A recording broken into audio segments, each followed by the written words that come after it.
33 ಜನ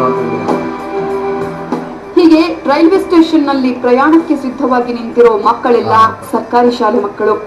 ಗ್ರಾಮಾಂತರ ಪ್ರದೇಶದ 7 ತಾಲೂಕಿನ 106 ಮಕ್ಕಳು ದಿಲ್ಲಿ ಟ್ರಿಪ್ಗೆ ಹೋಗ್ತಿದ್ದಾರೆ. ಇದಕ್ಕೂ ಮೊದಲು ಇವರು ಈ ಟ್ರಿಪ್ಗೋಸ್ಕರ ಸ್ಪರ್ಧಾತ್ಮಕ ಪರೀಕ್ಷೆಯನ್ನ ಎದುರಿಸಿದ್ರು.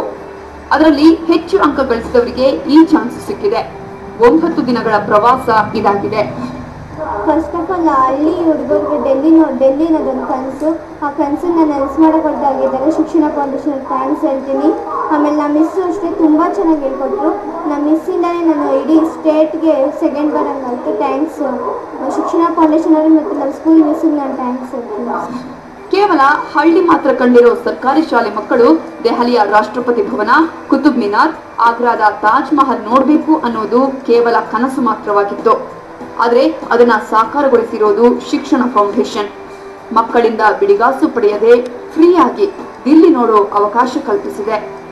ಪ್ರವಾಸದ ವೆಚ್ಚ 3 ರಿಂದ 4 ಲಕ್ಷ ರೂಪಾಯಿ ಹಣವನ್ನ ಶಿಕ್ಷಣ ಫೌಂಡೇಶನ್ನೇ ಭರಿಸುತ್ತಿದೆ. ಇನ್ನು ಮಕ್ಕಳ ಜೊತೆ 16 ಮಂದಿ ಶಿಕ್ಷಕರು ಹೊರಟಿದ್ದಾರೆ. ವಾರ್ಷಿಕ ಒಂದು ಪಟ್ಟಿನಲ್ಲಿ ದೆಹಲಿ ಪ್ರವಾಸ ಒಂದು ಶೆಡ್ಯೂಲ್ ಇದೆ.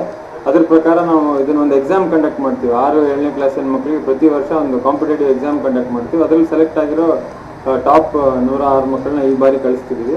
ಅದರ ಖರ್ಚು ವೆಚ್ಚ ಎಲ್ಲ ನಮ್ಮ ಸಂಸ್ಥೆನೇ ಬರ್ತಿದೆ. ಅವ್ರಿಗೆ ಅಲ್ಲಿ ವಸತಿ, ಅವ್ರಿಗೆ ಊಟದ್ದು ಮತ್ತು ಟ್ರೈನ್ ಫೇರ್ ಇದೆಲ್ಲ ಸಂಸ್ಥೆಯಿಂದನೇ ಬರ್ಸ್ತಾ ಇದ್ದೀವಿ. ನಮ್ಮ ದಾನಿಗಳು ಕೊಡೋ ಹಣದಿಂದನೇ ಇದೆಲ್ಲ ನಡೆಯುತ್ತೆ. ಸೊ ಹಾಗಾಗಿ ಅವರ ವೆಚ್ಚ ಮಕ್ಕಳೇನು 1 ರೂಪಾಯಿ ತರಂಗಿಲ್ಲ ಟ್ರಿಪ್ಗೆ. ಶ್ರೀಮಂತರ ಮಕ್ಕಳು ಟ್ರಿಪ್ ಮಾಡೋದು ವಿಶೇಷ ಅಲ್ಲ.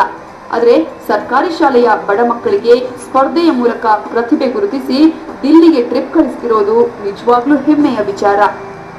ಸೌಮ್ಯ ರೆಡ್ಡಿ, ಜನಶ್ರೀ ನ್ಯೂಸ್, ಬೆಂಗಳೂರು.